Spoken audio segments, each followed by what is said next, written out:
Hello everybody, welcome back to the Border Corner.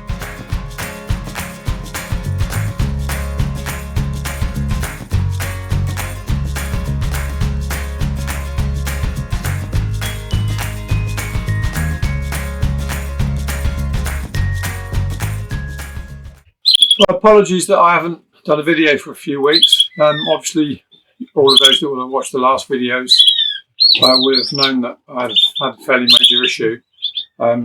Unfortunately, the noise from the building right next door hasn't got any less. In fact, it's only intensified.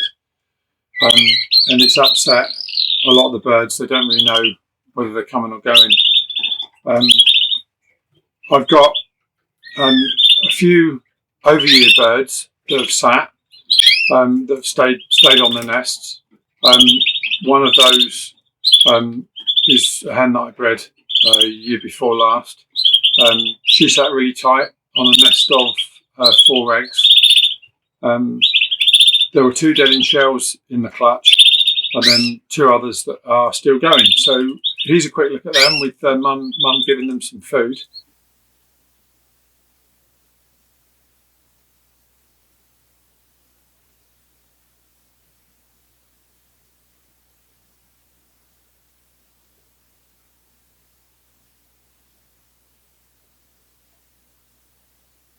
So that's really good. And then I've had this hen over here.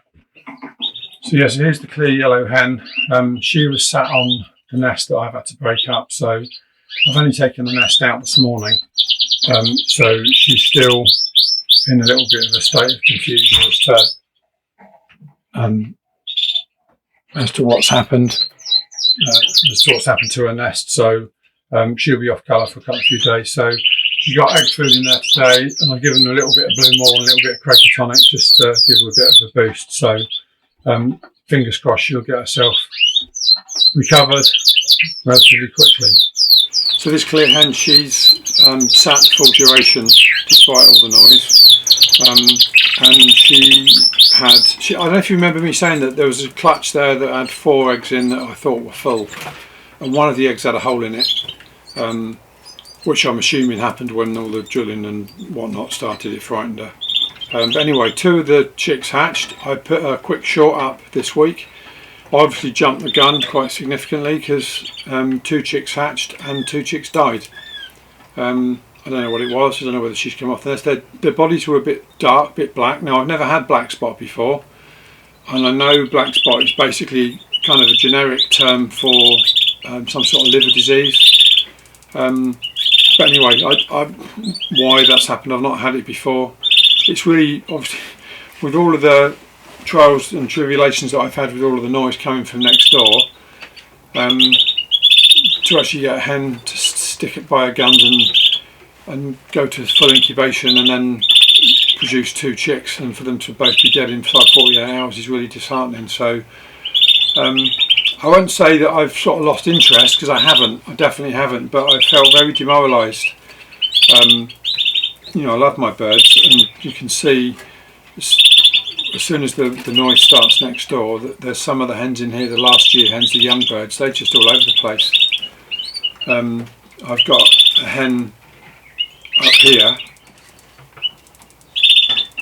She's sitting on a clutch of 5, and this is with a cockbird that I've only seen him tread her 2 or 3 times. But to be honest, she's been on the nest for long periods, and then as soon as the noise starts, she's off, she's flapping about, she's flying about the cage, she's stressed. The noise can go on for 30 seconds or it can go on for 5 minutes. Here's a quick clip actually that I took on Wednesday, and they were angle grinding concrete blocks, literally 4 or 5 foot from the back of the shed. So here's a look at what that sounded like.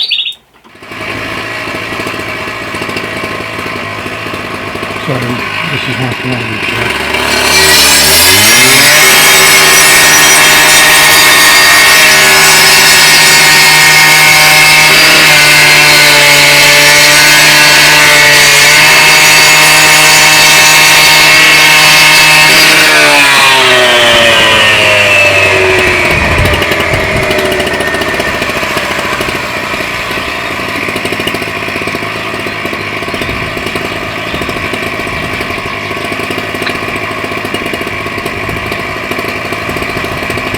then this is me in the shed trying to start recording as well, and you can hear me trying to talk to you about what I was doing, and you can get an idea of the noise inside the shed. There we go. So there's the whacker, and I can feel the vibration through the floor of the shed. I don't know why they've stopped it now, but that's running. She's running for 10 or 15 minutes every 40-45 minutes. And as I say, I don't know if you can hear me saying this, the floor of the shed is vibrating a lot, certainly as much as it was when the work was being done last time. And again, I've had hens walk off. So it's very frustrating. It's very difficult because we get on really well with our neighbours, and I don't want to ruin our relationship with them, but the timing of this couldn't be worse. It's really... So I've got 2 chicks. I don't honestly know if I'm going to get any more, to be honest with you, so I'll keep everything crossed that I will. A couple of the cocks have been treading nicely, but with this keep happening like this, I really don't know. So I don't know if you heard any of what I just said, so I might have to repeat it all in a minute. So yeah, so going back to this hen, I'd be amazed if these eggs had anything in them, because she's just, on, as I say, on and off and on and off. I've got another hen down here sitting on 5 eggs, they're all clear, and the cockbird trod her loads. Same thing happened, she's on and off, on and off, on and off. I think the eggs have gone cold, so I've got nothing happening with those either. And then bizarrely, I've got 2 hens that don't know what to do. I'll just show you, just zoom in on the first of those. Okay, so you can see on this hen, she's just at the front here having a bit of egg food at the moment. She's built a nest, as you can see in the background. She's built a nest, laid an egg, so I took the egg out and swapped it, put it in the egg box. And she's been told a lot of times as well. Yeah, so she laid an egg, swapped it out, and then she carried on building the nest. So the next morning I came in and I took out the dummy egg, I took out a new fresh egg, put it in the egg box, gave her another plastic egg, and throughout the day she built the nest. And that has happened every day for about a week. And she's just, once she gets the nest like it is now, she'll destroy it again. And it's all in tatters again. I don't know if I can stand the camera up, whether you can see.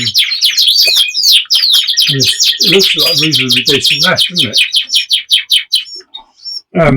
But yeah, so and then she'll destroy it again. So I don't know. It's just, we're just all over the place. And I said that there were 2 hens. Well, this is the other one. And you can see here. Nice little hen. Just zoom out a little bit. Now she's got a nest here, and the same thing's happened. She hasn't laid yet, but what she's doing is she's keep moving the nest and putting it behind the seed pot down here. So it's going into this area here, and then once she's built a nest on the floor there, she's then ripping that up and taking it back to the nest pan over here. And then she'll do that and keep doing that on and off, on and off, and she's been doing it now for a week. So again, this is just behaviour that I've just not seen before. So I have to basically just accept that, you know, my year this year is going to be awful. But anyway, there we go. Now a quick look at the blue hen. She's laid 1 round of eggs. Didn't come to anything, unfortunately. So we're trying again with her. I've paired her with my best cockbird that I've got, this fella down here. He's the one that's trod the other 2 clear hens. But in amongst like downtime for them, I've maintained his fitness with the food that I've been giving him. Just trying to get him in the middle. There we go. Sorry about that.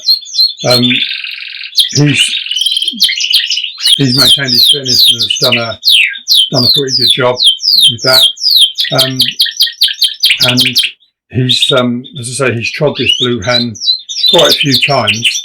The last 2, maybe 3 days, I've put him in with her 3 or 4 times a day and left him in for half hour, 40 minutes. He goes in the morning when she's not. Well, he's been going in the morning when she's not on the nest.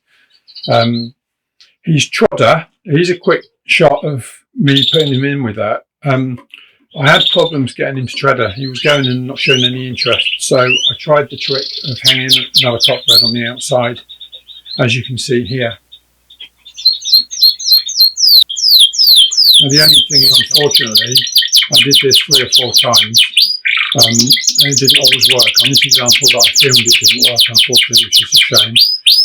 But it is a tactic that I've used before to good effect. And if I need to, I'll do it again. So that's the blue hen. Fingers crossed.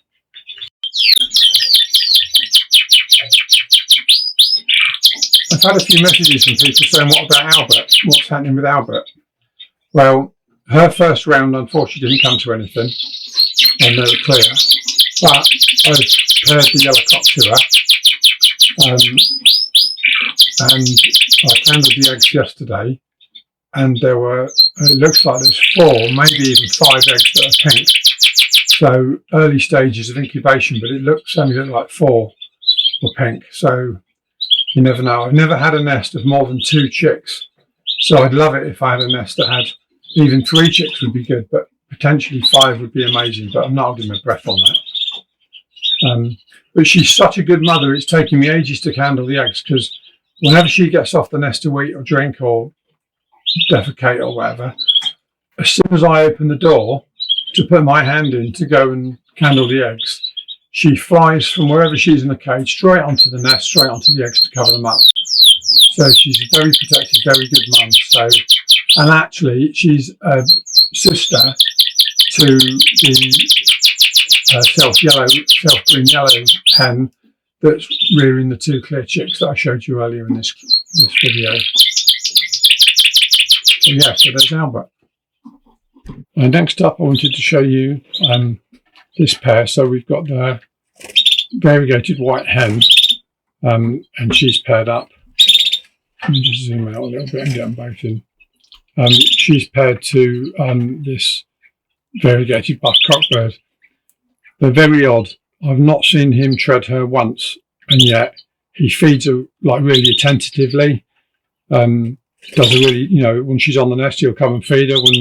Before she'd laid, he fed her, but he's just not trod her. And this is the second time I'm trying. Oops, sorry, but unsteady. This is the second round with these guys, so we're giving them another go.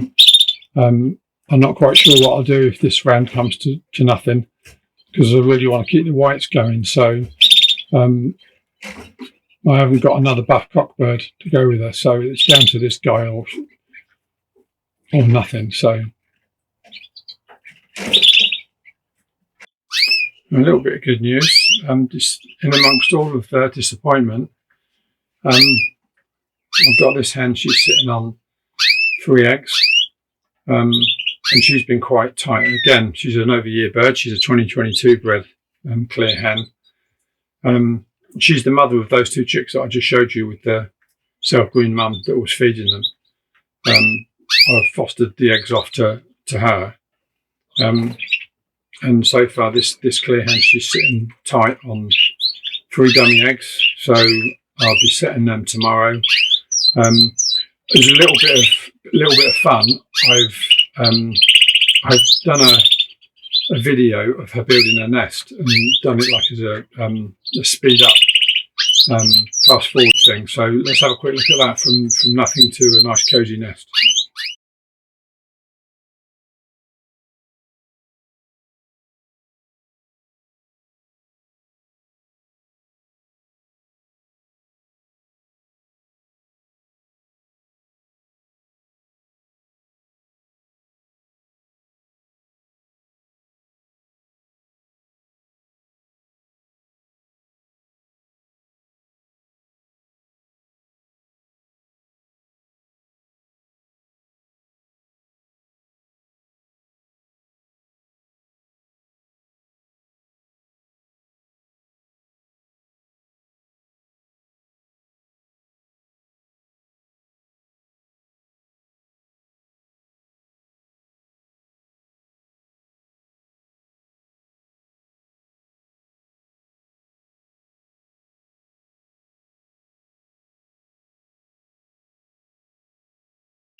Something that I wanted to talk about today is my food regime, a supplement regime that I've got with the birds.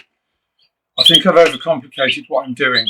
I've got lots of different foods and feedstuffs, and while it's okay for me to do it because I've got the time because I'm off being disabled, I can do it. But there are days where I'm not feeling very good and I can hardly get out to the bird room, and that's when Jane has to feed the birds for me, or we're hoping to go on holiday later this year, and I'm going to have some friends that are going to look after the birds for me, and it's quite complicated for the different people to come and look after the birds with all different seeds and supplements and whatnot. So I'm going to start having a look around to see what other products there are available. Last year I was very tempted to have a look at UniFeed, but I felt to start off with it seemed to be quite a big outlay for the size of packet you were getting, given the number of birds that I've got. And I've just bought another bag.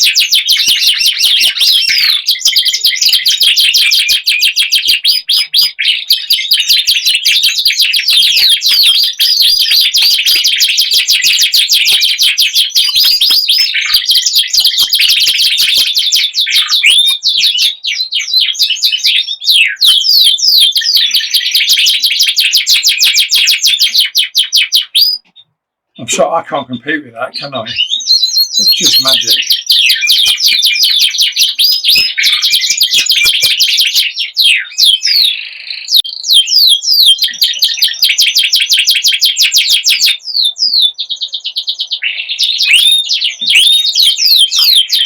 One, two, three, four. That's 5 cockbirds all at once. Brilliant. So last year I had a look at UniFeed, and I didn't get it because I thought it was quite expensive. But given how much I'm spending on the different supplements, the different seeds and so on, and given the ease of use of UniFeed, in as much as you can just put one pot in, and that contains, based depending on what season you're in. So I'm looking at UniFeed, but there's other products out there as well, so I'm going to have a look around and see if I can find anything else. If you're using anything else already, then let me know. There is another product from Italy, which is being imported by one supplier in the UK. I'm going to have a chat with him about his product, and then that might be something that I've taken up.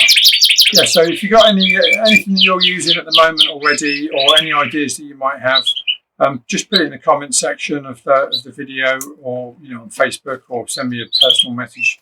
I like getting any messages. It's brilliant when you guys message me. It's really enjoyable to get some feedback, so I really appreciate that.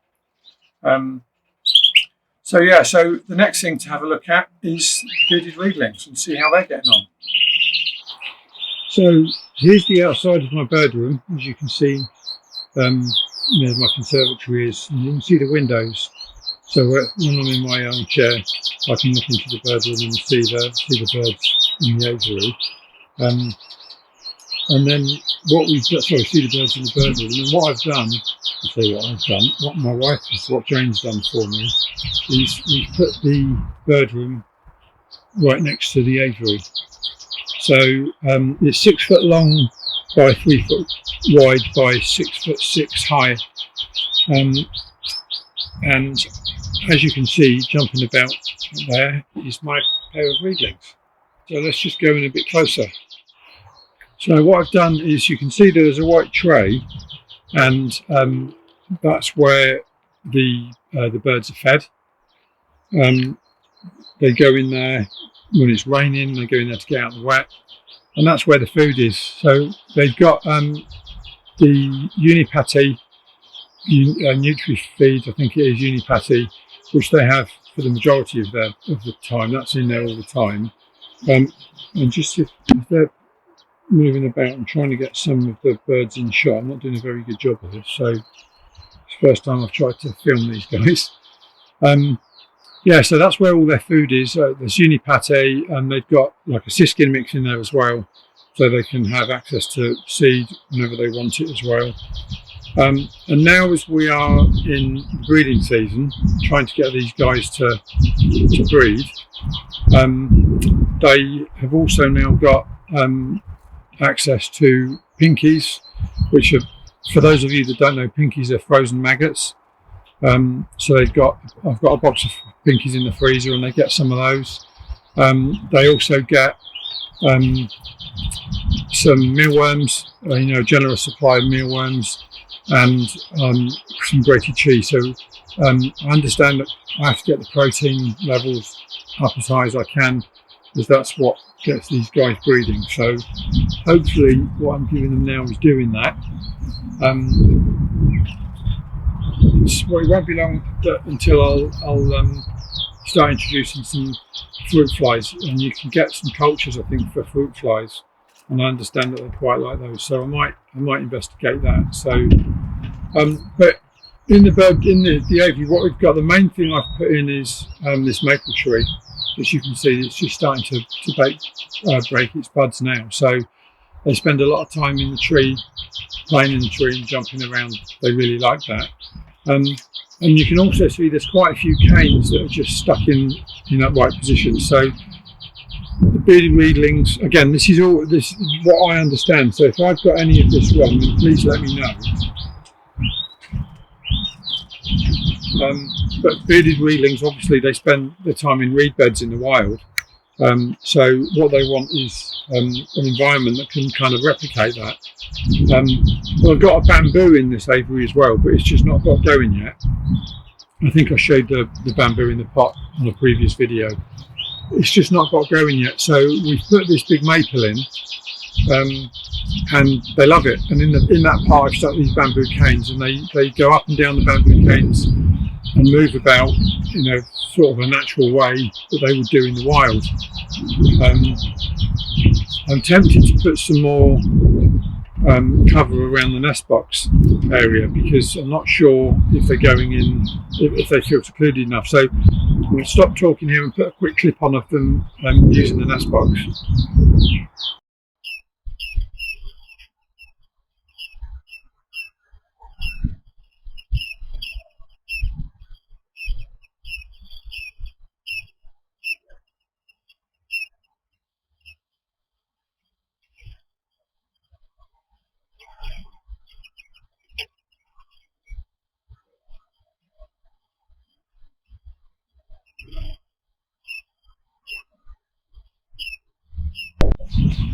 So you can see here the proximity of the new building that's going up next door, and you can see where the wall is. You can just see the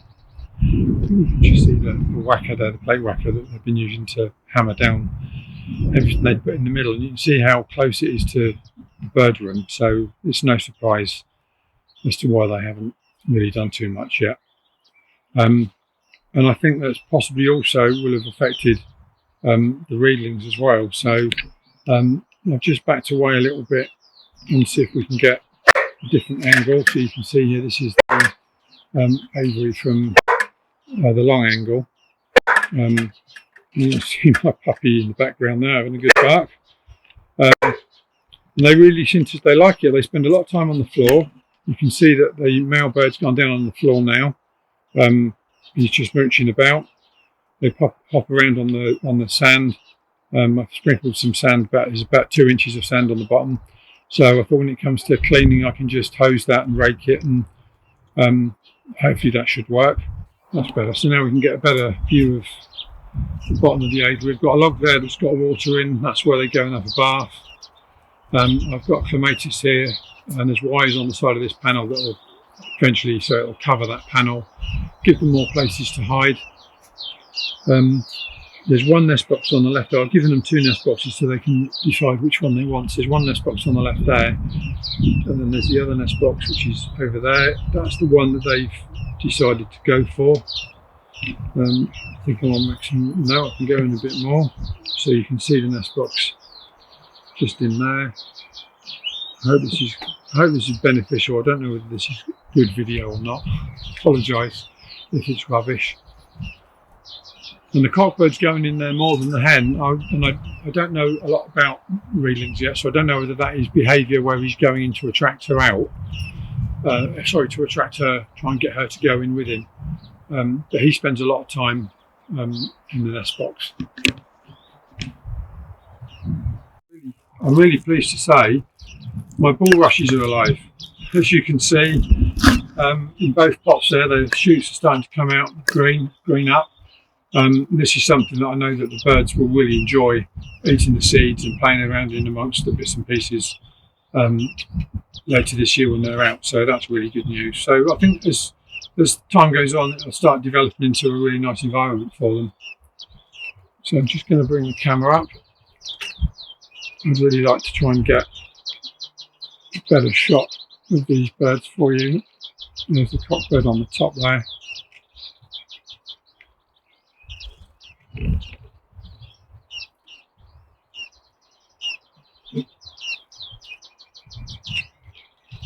I'm sorry this is jolty. I hope this is good. A bit blurry.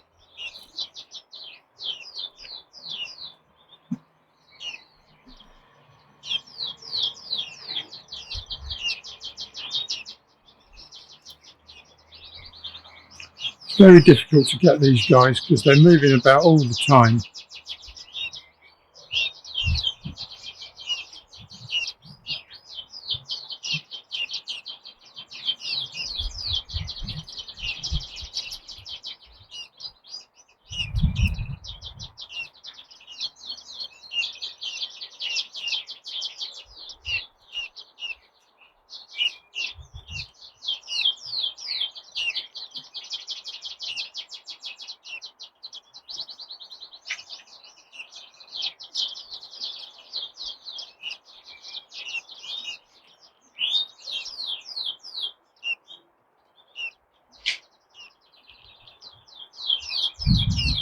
That's the hen.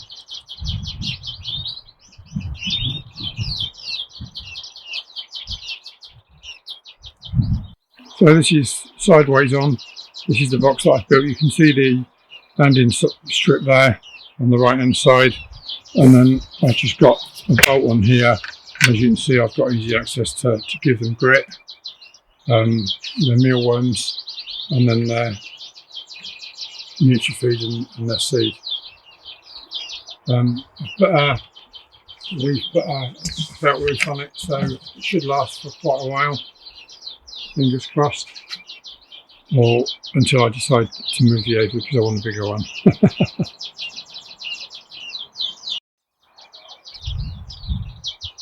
You can see here that I've got 2 baskets. I've got a little flower pot there that I pulled out long strips of coconut fibre into long lengths and put them in the flower pot. And that's nice, the hen's just come up and she's gone again. And I've put quite a few long strips in that big basket as well, and they've been visiting both of them and taking bits and pieces and taking it back to the nest. And she's just going in, no she's not. So I don't think they're that far away now. If the noise from next door starts settling down, I think that we might be lucky enough to get them to go into breed soon. So let's keep our fingers crossed.